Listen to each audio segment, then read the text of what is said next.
ଆଜି ରାତିରେ ଗୋଟିଏ ଲବଙ୍ଗ ଏହି ଜାଗାରେ ରଖିଦିଅ।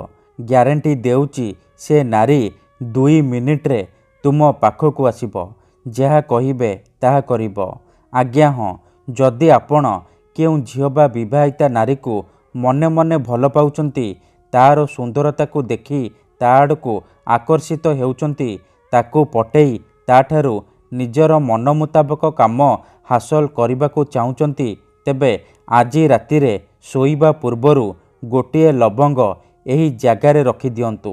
ଗ୍ୟାରେଣ୍ଟି ଦେଉଛି ସେ ଝିଅ ହେଉ ବା ବିବାହିତା ଭାଉଜ ତୁମ ପାଖକୁ ଆସିବା ପାଇଁ ବାଧ୍ୟ ହେବ। ଯାହା ଚାହିଁବେ ତାହା କରିବ। କୌଣସି ପ୍ରକାର ବାଧା ଦେବ ନାହିଁ। ନମସ୍କାର ଫ୍ରେଣ୍ଡସ୍, ଓଡ଼ିଆ ଫଣ୍ଡା ଚ୍ୟାନେଲକୁ ଆପଣମାନଙ୍କୁ ସ୍ୱାଗତ। ଲବଙ୍ଗର ଏହି ବଶୀକରଣ ପ୍ରଚଣ୍ଡ ମହାଶକ୍ତିଶାଳୀ ବଶୀକରଣ। ଏହାର ପ୍ରୟୋଗ କେବେ ବି ଖାଲି ଯାଏନି। ତେଣୁ ଏହାକୁ ଆପଣ ଭାବିଚିନ୍ତି ପ୍ରୟୋଗ କରିବେ। ଯେଉଁ ଝିଅ ବା ପଡ଼ିଶା ଘର ସୁନ୍ଦରୀ ଭାଉଜ ଉପରେ ଆପଣ ଏହି ବଶୀକରଣକୁ ମାତ୍ର ଗୋଟିଏ ଥର ପ୍ରୟୋଗ କରିଦେବେ, ଗ୍ୟାରେଣ୍ଟି ଦେଉଛି କେବଳ 2 ମିନିଟ୍ରେ ପ୍ରଭାବ ପଡ଼ିବା ଆରମ୍ଭ ହୋଇଯିବ। ସେହି ସମୟଠାରୁ ସେ ଝିଅ ହେଉ ବା ବିବାହିତା ନାରୀ ଆପଣଙ୍କ ଆଡ଼କୁ ଆକର୍ଷିତ ହେବାକୁ ଲାଗିବ। ଆପଣଙ୍କ କଥା ଭାବିବ।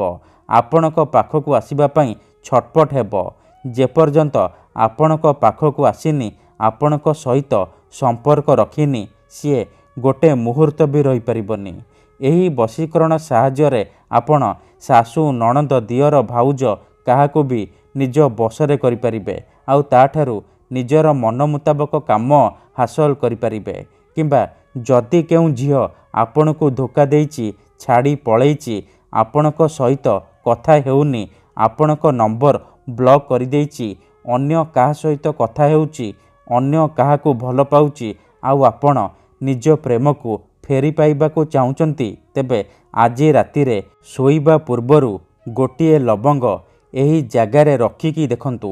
ଗ୍ୟାରେଣ୍ଟି ଦେଉଛି ଆପଣଙ୍କ ପ୍ରେମିକା ବା ପ୍ରେମିକ ଯେତେ ଦୂରରେ ଥିଲେ ମଧ୍ୟ ରାତିଦିନ ଆପଣଙ୍କ କଥା ଭାବିବ। ନିଜେ ଆସିବ, ଆପଣଙ୍କର ପାଦ ତଳେ ପଡ଼ିବ, ଆପଣଙ୍କୁ ଭଲ ପାଉଛି ବୋଲି କହିବ। ଆପଣଙ୍କୁ ଛାଡ଼ି ଗୋଟେ ମୁହୂର୍ତ୍ତ ବି ରହିପାରିବନି। ଏହି ବଶୀକରଣ ଦୁନିଆର ସବୁଠାରୁ ସହଜ କିନ୍ତୁ ମହାଶକ୍ତିଶାଳୀ ବଶୀକରଣ। ତେଣୁ ଏହାକୁ ଆପଣ ଭାବିଚିନ୍ତି ପ୍ରୟୋଗ କରିବେ। ଏହି ବଶୀକରଣ କରିବା ପାଇଁ ଆପଣଙ୍କୁ କୌଣସି ପ୍ରକାର କଷ୍ଟ କାମ କରିବାକୁ ପଡ଼ିବନି, କିମ୍ବା କୌଣସି ପ୍ରକାର ମନ୍ତ୍ରତନ୍ତ୍ର କରିବାକୁ ପଡ଼ିବନି, କିମ୍ବା କୌଣସି ପ୍ରକାର ପଇସା ଖର୍ଚ୍ଚ କରିବାକୁ ପଡ଼ିବନି। ଆପଣ ନିଜ ଘରେ ବସି ବସି ବିନା କୌଣସି ମନ୍ତ୍ରତନ୍ତ୍ର କରି, ବିନା କୌଣସି ପଇସା ଖର୍ଚ୍ଚ କରି, ବିନା କୌଣସି କଷ୍ଟ କାମ କରି ନିଜ ପସନ୍ଦର ଝିଅ ବା ପଡ଼ିଶା ଘର ଭାଉଜକୁ ପଟେଇ ପାରିବେ। ଆଉ ତାଠାରୁ ନିଜର ମନ ମୁତାବକ କାମ ହାସଲ କରିପାରିବେ। ଆଜ୍ଞା ହଁ, କେବଳ ଗୋଟିଏ ଲବଙ୍ଗର ସାହାଯ୍ୟରେ। ଗୋଟିଏ ଲବଙ୍ଗର ଏହି ବଶୀକରଣ ପ୍ରଚଣ୍ଡ ମହାଶକ୍ତିଶାଳୀ ବଶୀକରଣ। ଆମର ତନ୍ତ୍ରଶାସ୍ତ୍ରରୁ ମୁଁ ଆଜି ଆପଣଙ୍କ ପାଇଁ ଏମିତି ଏକ ଲବଙ୍ଗର ନାରୀ ମୋହିନୀ ବଶୀକରଣ ନେଇ ଆସିଛି, ଯାହାକୁ ଆପଣ କରିଦେଲେ ଝିଅ ହେଉ ବା ବିବାହିତା ନାରୀକୁ ନିଜ ବଶରେ କରିପାରିବେ। ତାକୁ ନିଜର ଗୁଲାମ କରିପାରିବେ। ନିଜର ଇସାରାରେ ନଚେଇ ପାରିବେ। ଆପଣ ତାକୁ ଯାହା କହିବେ, ଯେମିତି କହିବେ ସିଏ କରିବ। କୌଣସି ପ୍ରକାର ବାଧା ଦେବ ନାହିଁ। ତେବେ ଏହି ବଶୀକରଣ ଆପଣ କିପରି କରିବେ, କେମିତି କରିବେ, ଏହାର ପ୍ରୟୋଗ ବିଧି କ'ଣ, ମୁଁ ଆପଣଙ୍କୁ ବତେଇବି। ସମ୍ପୂର୍ଣ୍ଣ ପ୍ରୟୋଗ ବିଧି ଠିକ୍ ଭାବରେ ବତେଇବି। ଜାଣିବା ପାଇଁ ମୋର ଆପଣମାନଙ୍କୁ ଅନୁରୋଧ କି ଆପଣ ଭିଡ଼ିଓଟିକୁ ମୂଳରୁ ଶେଷ ପର୍ଯ୍ୟନ୍ତ ପୁରା ଧ୍ୟାନ ସହିତ ଦେଖିବେ। ଅଧାରୁ ଛାଡ଼ିକି ପଳେଇଲେ କିମ୍ବା କାଟି କାଟି ଦେଖିଲେ ଆପଣ କିଛି ବି ବୁଝିପାରିବେନି।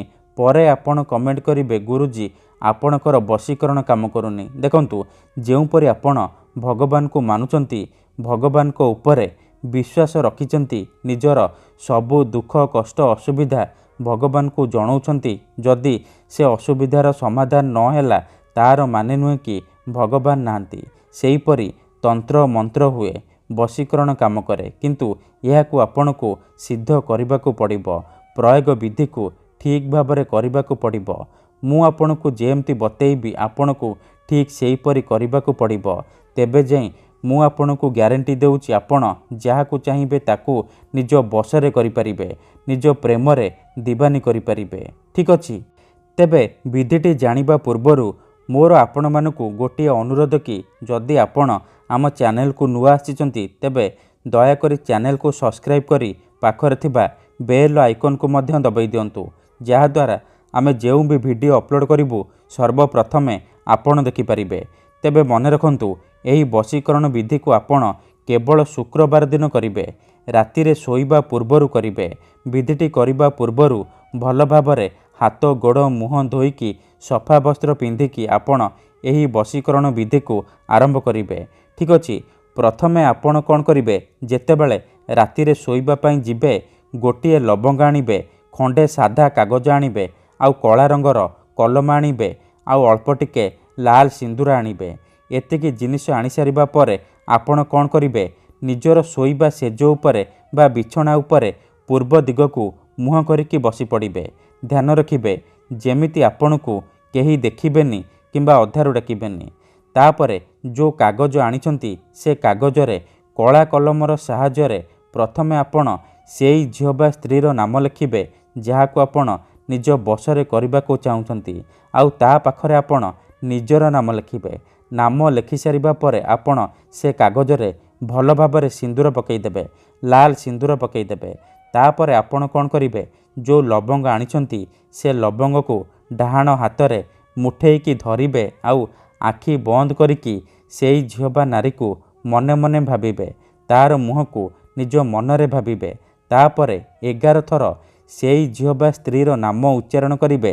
ତାପରେ ମୁଠା ଖୋଲିବେ ଆଉ ସେ ଲବଙ୍ଗରେ 3 ଥର ଫୁଙ୍କିଦେବେ। ଏତିକି କରିସାରିବା ପରେ ସେ ଲବଙ୍ଗକୁ ସେ ଯେଉଁ କାଗଜରେ ନାଁ ଲେଖିଛନ୍ତି ସେ କାଗଜ ଉପରେ ରଖିବେ, ଆଉ ସେ କାଗଜ ଆଉ ଲବଙ୍ଗକୁ ଭଲ ଭାବରେ ମୋଡ଼ିକି ନିଜର ତକିଆ ତଳେ ରଖିକି ଶୋଇପଡ଼ିବେ। ଗ୍ୟାରେଣ୍ଟି ଦେଉଛି, ଏପଟେ ଆପଣ ଏହି ବିଧିକୁ କରିବେ, କେବଳ 2 ମିନିଟ୍ରେ ପ୍ରଭାବ ପଡ଼ିବା ଆରମ୍ଭ ହୋଇଯିବ। ସେ ଝିଅ ହେଉ ବା ବିବାହିତା ନାରୀ ଆପଣଙ୍କ ଆଡ଼କୁ ଆକର୍ଷିତ ହେବାକୁ ଲାଗିବ। ମନେ ରଖନ୍ତୁ, ତା ପରଦିନ ଆପଣ ଯେତେବେଳେ ସକାଳୁ ଉଠିବେ ବାସି ମୁହଁରେ, ବିନା ହାତ ଗୋଡ଼ ମୁହଁ ଧୋଇ ବାସି ମୁହଁରେ ଆପଣ ସେ କାଗଜ ଆଉ ଲବଙ୍ଗକୁ ନେଇକି ଘର ବାହାରେ କୌଣସି ଏକ ଜାଗାରେ ଜାଳିଦେବେ। ଧ୍ୟାନ ରଖିବେ ଯେମିତି ଆପଣଙ୍କୁ କେହି ଦେଖିବେନି କିମ୍ବା ଅଧାରୁ ଡାକିବେନି। ମନେ ରଖନ୍ତୁ, ଏହି ବଶୀକରଣ ବିଧିକୁ ଆପଣ କୌଣସି ଖରାପ ଉଦ୍ଦେଶ୍ୟ କିମ୍ବା କୌଣସି ଖରାପ କାମ ପାଇଁ ବ୍ୟବହାର କରିବେନି। କାହିଁକି ନା ମାତ୍ର ଥରେ ଯେଉଁ ଝିଅ ବା ବିବାହିତା ନାରୀ ଉପରେ ଆପଣ ଏହି ବଶୀକରଣକୁ ପ୍ରୟୋଗ କରିଦେବେ ସିଏ ସାରା ଜୀବନ ପାଇଁ ଆପଣଙ୍କର ବଶରେ ହୋଇଯିବ। ତେଣୁ ଏହାକୁ ଆପଣ ଭାବିଚିନ୍ତି ପ୍ରୟୋଗ କରିବେ। ଧନ୍ୟବାଦ।